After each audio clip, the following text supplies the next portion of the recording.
కన్నా నిద్రొస్తుందా? రావట్లేదా? సరే. కొన్ని అపోజిట్ వర్డ్స్ అడుగుతాను. చెప్తావా? Direct, indirect, maximum, minimum, high, low. Very good. Smooth, rough. Very good. Visible, invisible. Wow! Super కన్నా. ఓకే. నువ్వు పండుకో. నిన్ను ఒక మంచి స్టోరీ చెప్తా, వింటూ పండుకో. ఓకేనా? చలో.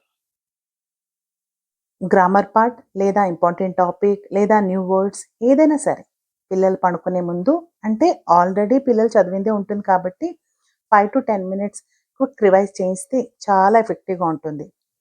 బిఫోర్ బెడ్ పిల్లలకి చాలా కామ్గా, రిలాక్సింగ్గా క్విక్ రివైజ్ చేయిస్తే పిల్లల బ్రెయిన్లో ఆ ఇన్ఫర్మేషన్ బాగా స్టోర్ అయిపోతుంది. లాంగ్ టర్మ్గా మెమొరీ హోల్డ్ చేస్తుంది. చాలా చాలా బెనిఫిషియల్గా ఉంటుంది.